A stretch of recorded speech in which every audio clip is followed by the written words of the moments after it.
नमस्कार, राज की बात में आपका स्वागत है।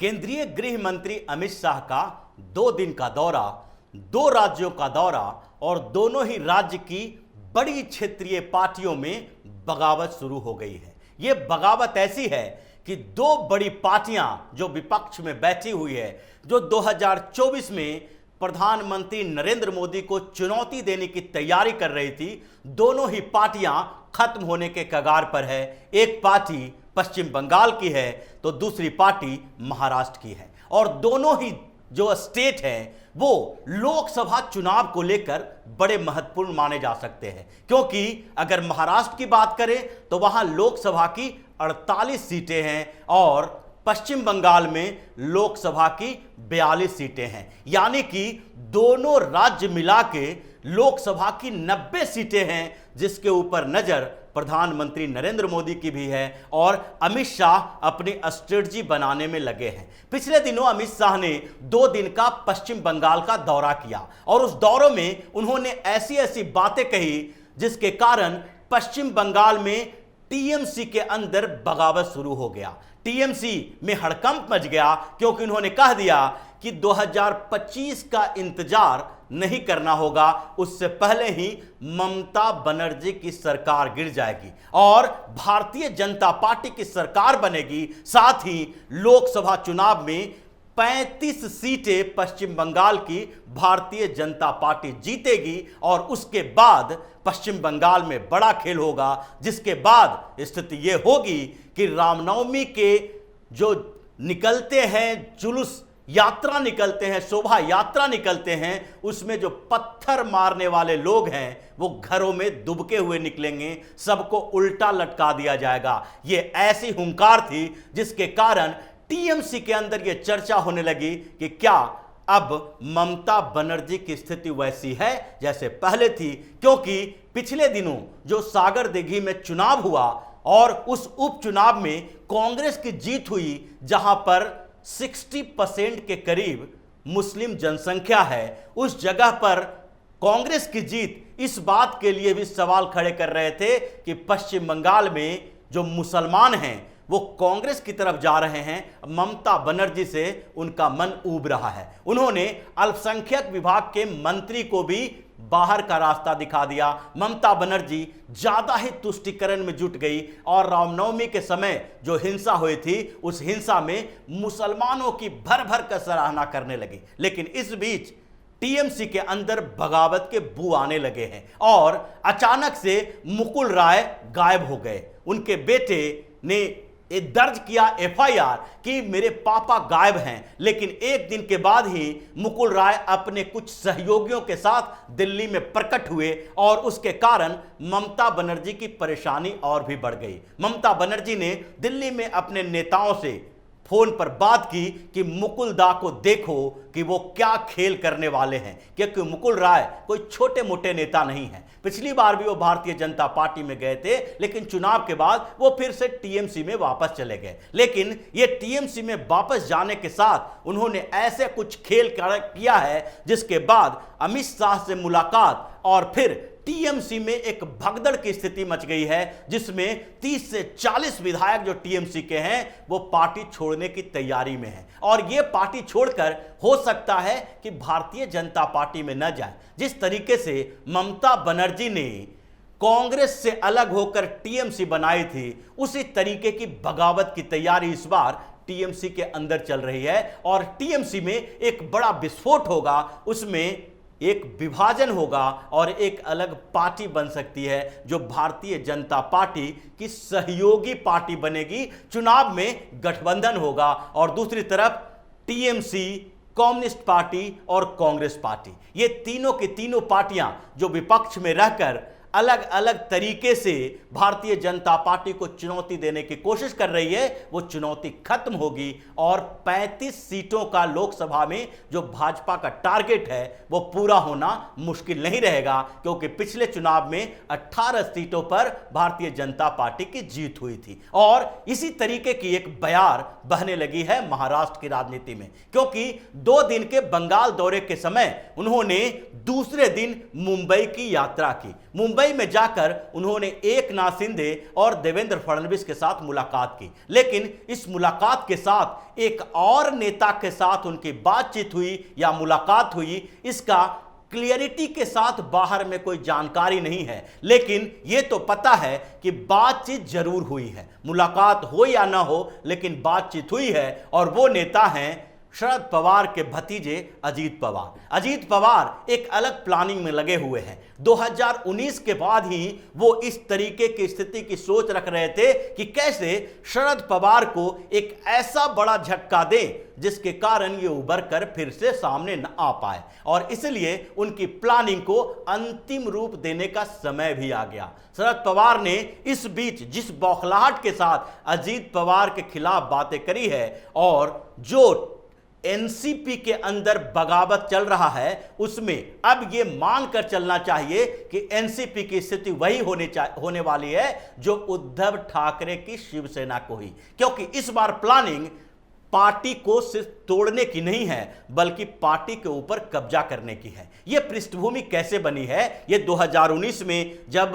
अजीत पवार ने शरद पवार से बगावत की थी, देवेंद्र फडणवीस के साथ मिलकर सरकार बनाई थी। हालांकि यह सरकार 80 घंटे ही चली, लेकिन शरद पवार के उन चालों के कारण अजीत पवार को वापस आना पड़ा। उसके बाद भी अजीत पवार और साथ में देवेंद्र फडणवीस के बीच संबंध कभी खराब नहीं हुए, और जब धीरे धीरे उनका फिर से संगठन पर कब्जा हो गया, वो उद्धव ठाकरे की सरकार में डिप्टी सीएम रहे, और फिर जब सरकार गिर गई तो उन्हें नेता प्रतिपक्ष बनाया गया। विधानसभा में विधायक दल का जो सारे के सारे विधायक हैं उनके आसपास रहे, तो उन्होंने एक पृष्ठभूमि तैयार करने शुरू कर दी कि अब पार्टी पर उनका वर्चस्व होना चाहिए। महाराष्ट्र में तो कम से कम एनसीपी उन्हीं के हाथों में होनी चाहिए। शरद पवार सारे फैसले नहीं ले सकते कि वो किसके साथ गठबंधन करे और किसके खिलाफ जाए। ये चर्चाएं चल रही थी, और इस बीच अजीत पवार अपनी मुलाकातों का दौर भी शुरू कर चुके थे। उन्होंने एकनाथ शिंदे के साथ मुलाकात की, देवेंद्र फडणवीस के साथ मुलाकात की, और बातचीत अमित शाह के साथ हुआ। सेंट्रल लीडरशिप के साथ भी भारतीय जनता पार्टी के वो नजदीकी रहते रहे और बातचीत करते रहे। और इस बीच शरद पवार को इस बात की जानकारी हुई। पिछले दिनों दो बड़ी घटनाएं हुई। एक घटना थी कि शरद पवार के पास मिलने के लिए उद्धव ठाकरे और संजय राउत पहुंचे। संजय राउत और उद्धव ठाकरे ने शरद पवार को कहा कि आपकी पार्टी में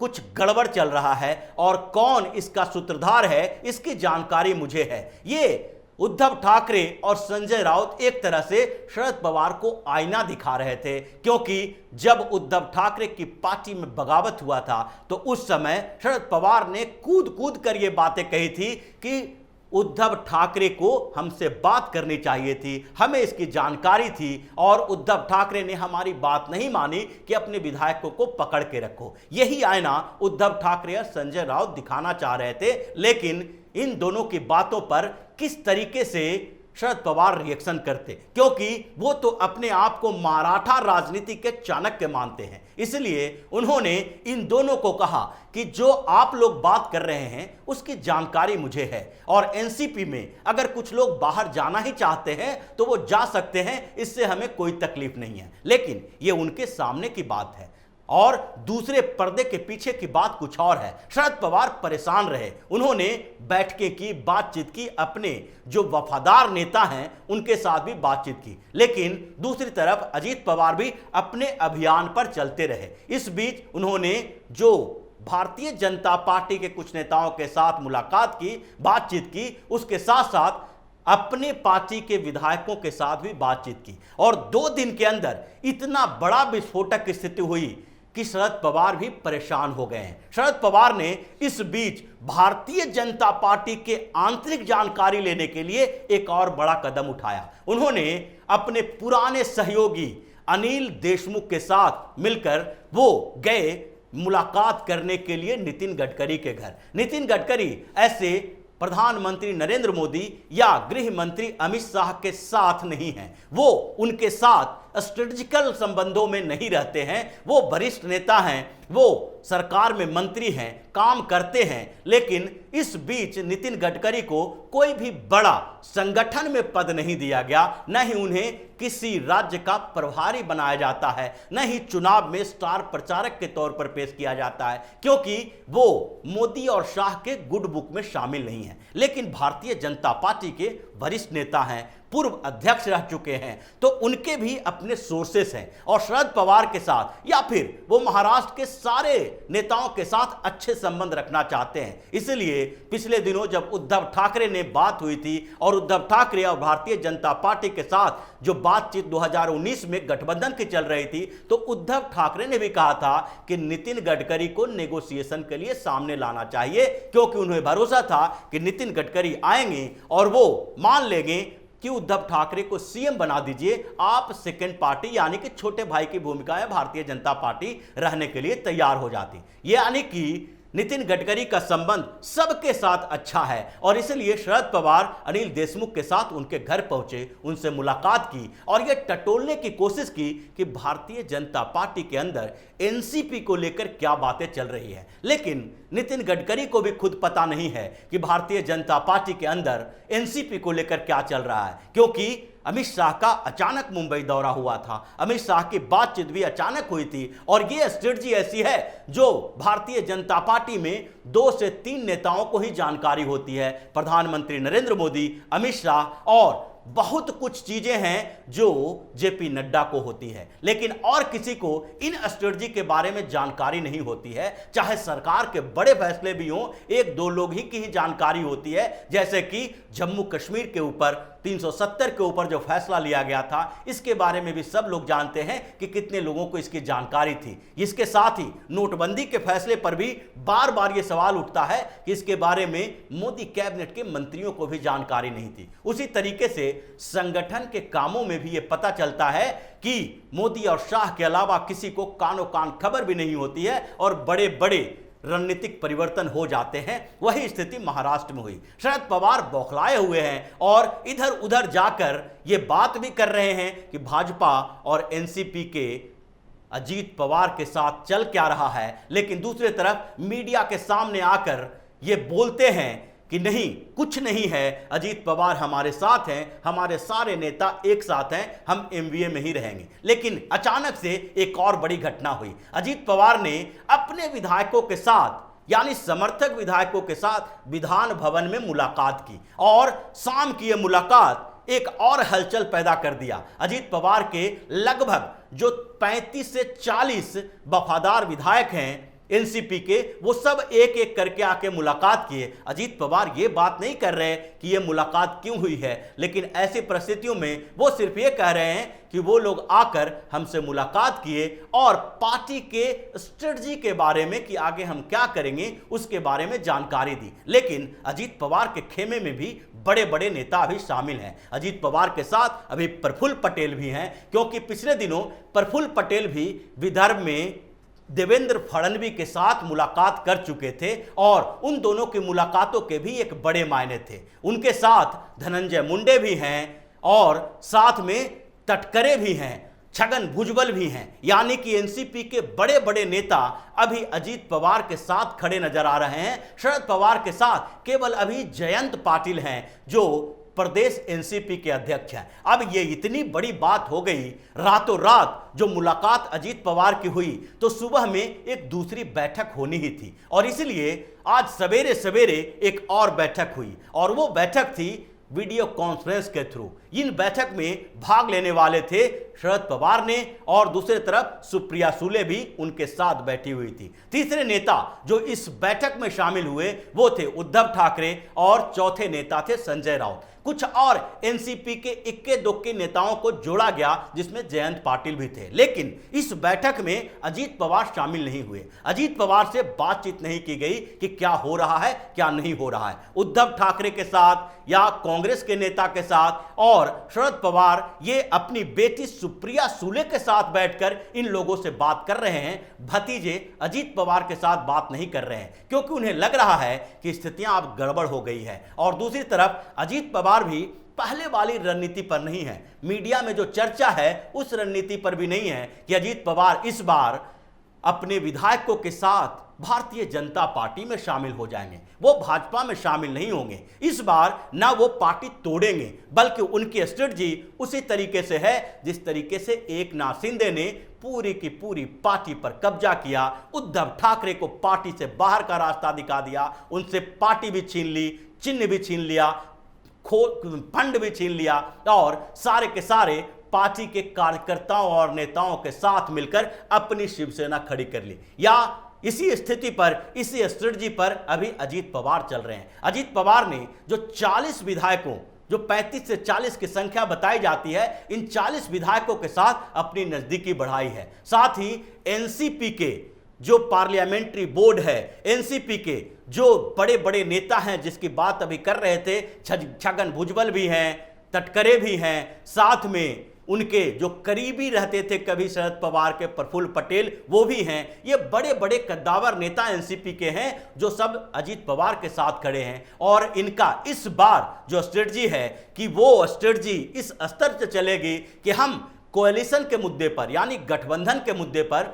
शरद पवार की बात नहीं मानेंगे। अगर शरद पवार बात नहीं मानते हैं हमारी, तो शरद पवार अपने रास्ते पर जाएं, सुप्रिया सुले अपने रास्ते पर जाए, लेकिन एनसीपी चूंकि वो विधायक दल के नेता हैं, उनके साथ विधायक है, और इस तरह से अगर वो भारतीय जनता पार्टी और एकनाथ शिंदे की सरकार को समर्थन देना चाहते हैं तो देंगे। ये उसी तरह की स्ट्रेटजी है जिस तरीके से उद्धव ठाकरे के खिलाफ एकनाथ शिंदे ने बनाई थी, और अब जो स्थितियां हैं वो अजीत पवार भी ऐसे ही करने वाले हैं। इसलिए अब अजीत पवार का एनसीपी पे कब्जा होगा, भारतीय जनता पार्टी और शिंदे की सरकार को वो समर्थन देंगे, और साथ ही लोकसभा के चुनाव में एक गठबंधन होगा जिसमें शरद पवार को अब दरकिनार करने की तैयारी चल रही है। एनसीपी पर अजीत पवार का कब्जा होगा और वो एनडीए का हिस्सा बन जाएंगे, यानी 48 लोकसभा सीटों के लिए समीकरण बदलने वाला है। भारतीय जनता पार्टी और एकनाथ शिंदे के साथ तो पहले ही गठबंधन है, अजीत पवार के साथ आने के बाद 48 में से 40 प्लस सीटों पर इनका कब्जा होगा, और इस तरीके से कांग्रेस वहां 1-2 सीटों पर सिमट कर रह जाएगी। इसलिए ये पूरी की पूरी रणनीति 2 राज्यों की जो है वो 90 लोकसभा सीटों में से कम 75 प्लस लाने की तैयारी भारतीय जनता पार्टी की है, और इस अभियान में अमित शाह निकल चुके हैं, जिसका परिणाम 2 दिन के अंदर दिखाई पड़ने लगा है। तो इसी तरह की खबरों के साथ फिर से हाजिर होंगे, तब तक के लिए बने रहिए हमारे साथ और देते रहिए हमें सहयोग, ताकि इसी तरह की खबर हम आपके लिए लाते रहें। धन्यवाद।